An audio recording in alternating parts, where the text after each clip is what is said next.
네, 오늘의 말씀은 욥기 10장 13절에서 22절의 말씀입니다. 그러한데 주께서 이것들을 마음에 품으셨나이다. 이 뜻이 주께 있는 줄을 내가 아나이다. 내가 범죄하면 주께서 나를 죄인으로 인정하시고 내 죄악을 사하지 아니하시나이다. 내가 악하면 화가 있을 것이요 오며 내가 의로울지라도 머리를 들지 못하는 것은 내 속에 부끄러움이 가득하고 내 환난을 내 눈이 보기 때문이니이다. 내가 머리를 높이 들면 주께서 젊은 사자처럼 나를 사냥하시며 내게 주의 놀라움을 다시 나타내시나이다.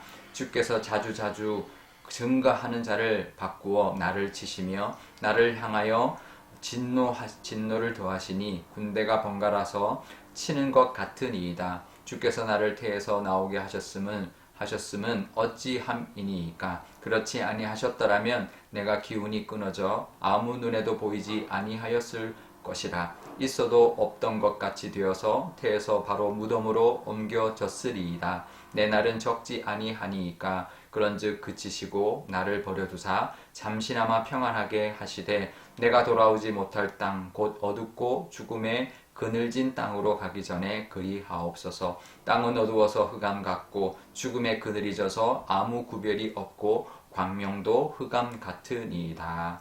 아멘. 네, 잠깐 기도하겠습니다. 아버지 하나님, 오늘도 하나님의 말씀을 듣기를 원합니다. 하나님 욥처럼 하나님을 잘 깨닫는, 하나님을 잘 알고 하나님을 섬기며 살아가는 저희들 될 수 있도록 하나님 인도하여 주옵소서. 감사드리며 예수님의 이름으로 기도드리옵나이다. 아멘. 네, 욥이 사실 믿음으로 믿음을 입으로는 고백을 했습니다. 하나님이 이제 주시기도 하시는 분이고 또 거두시기도 하시는 분, 복을 주시는 분이시기도 하고 화를 주시기도 하시는 분이다. 그 주권을 인정하고 믿음의 고백을 입으로는 했는데요. 사실 마음으로는 해결받지 못했습니다. 그러니까 자신이 겪는 이 고통과 고난을 하나님의 공격이고 하나님의 징계라고 그렇게 여기고 있었던 것이죠. 그래서 16절에서 17절을 보면 마치 사자가 사냥하는 것처럼 자기를 공격하고 군대가 또 이렇게 적을 치는 것처럼 그렇게 자신을 친다. 근데 자신은 지금 무죄한데 그런 자신을 공격하고 치고 계신다. 그렇게 여기고 있었으니, 마음이 그랬으니 얼마나 마음이 섭섭하고 힘들었겠습니까? 그런데요, 우리는 그 믿음이 있어야 합니다. 하나님 절대 그런 분이 아니다라는 믿음이 있어야 합니다.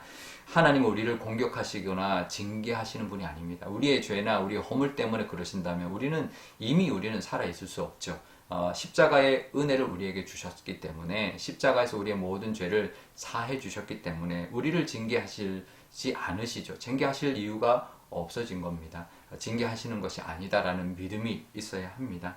그러니 우리는 그런 하나님을 오해하지 말아야 합니다. 그런 상황이 되었을 때 하나님이 나를 공격한다, 하나님이 나를 징계한다, 이런 오해는 우리가 결코 하지 말아야 합니다.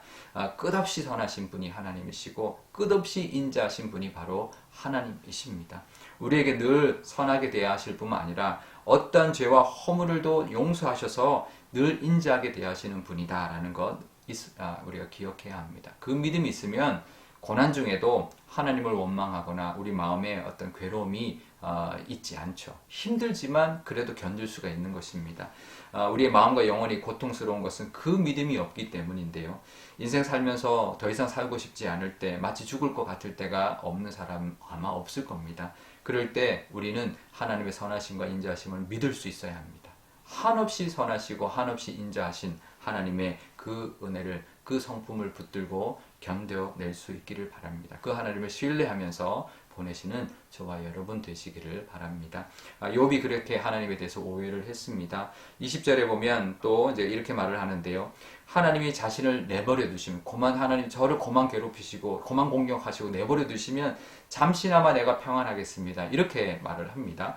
그러니까 하나님 오해도 너무 오해한 거죠. 하나님이 자기를 괴롭히고 있으니 하나님 잠시라도 그걸 멈추면 자기가 잠깐이라도 죽기 전에 좀 평안하겠다라고 이렇게 말을 하는데요.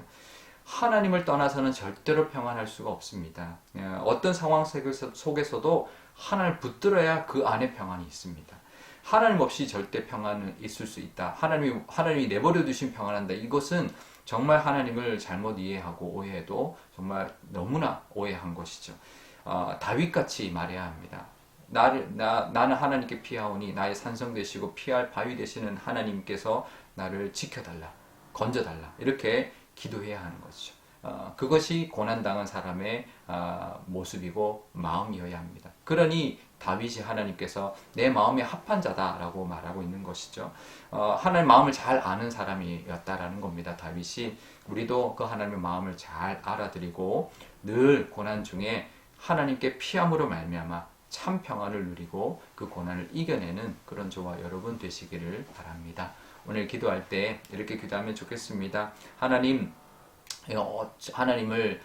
선하심과 인자심, 이 다윗의 고백처럼 시편 23편의 고백처럼 하나님의 선하심과 인자심이 평생 나를 따르리니 그 고백이 우리의 고백이 되게 해달라고. 그리고 힘들 때 하나님을 오해하고 하나님께 섭섭해하는 것이 아니라 하나님 앞에 피함으로 말미암아 그 위기를 잘 견디고 극복할 수 있게 해달라고 기도하면 좋겠습니다. 또 목요일입니다. 우리의 자녀들, 자손들, 교회 학교 아이들을 위해서 기도하면 좋겠는데요. 우리 아이들이 살아가면서 여러 가지 힘든 일을 만나겠지만 늘 하나님의 선하심과 인자하심을 붙들고 살아가는, 그래서 모든 어려움을 다 이겨내는 우리 아이들 되어서 하나님 앞에 다윗처럼 쓰임받는 그런 인물들이 다 되게 해달라고, 또 늘 피할 바위가 되어주시는 하나님께 피함으로 말미암아 참 평안을 누리고 살아가는 우리의 자손들, 우리 교회 학교 아이들이 되게 해달라고 기도하면 좋겠습니다.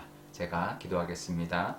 아버지 하나님 감사합니다. 오늘도 하나님의 말씀을 듣고 나아갑니다. 하나님 오늘도 또 힘든 일이 있을 것이고 인생 살다 보면 정말 힘든 일을 만날 때가 있습니다. 아마 그것을 만나지 않는 사람이 아무도 없다면 아버지 하나님 우리도 그럴 때 하나님을 오해하지 않는 저희들 되게 하여 주옵소서. 하나님은 끝없이 선하시고 끝없이 인자하신다라는 것, 그것의 증거가 바로 십자가라는 것을 우리가 바라볼 수 있는 저희들의 믿음을 허락하여 주옵소서. 그래서 하나님을 늘 붙들게 하여 주시고 다윗의 고백처럼 나의 피할 바위가 되시는 하나님 앞에 늘 고난 가운데 하나님께 피함으로 말미암아 참 평안을 누리고 또 건져주시고 피하게 해주시는 하나님의 은혜를 누리게 하여 주옵소서. 우리의 자녀들, 자손들, 교회 학교 아이들을 위하여 기도합니다. 이 아이들도 어릴 때부터 믿음이 굳건하여서 정말 믿음의 자녀로 잘 자라게 해주시고 어떤 어려움도 하나님을 의지하는 그 믿음으로 말미암아 이겨내게 하시고, 그래서 이 땅 가운데 하나님의 사람으로 쓰임받는 귀한 하나님의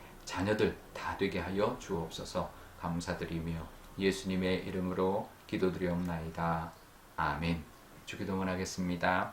하늘에 계신 우리 아버지, 아버지의 이름을 거룩하게 하시며 아버지의 나라가 오게 하시며 아버지의 뜻이 하늘에서와 같이 땅에서도 이루어지게 하소서.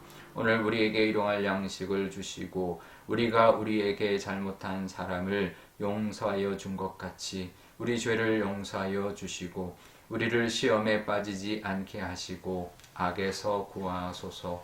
나라와 권능과 영광이 영원히 아버지의 것입니다. 아멘.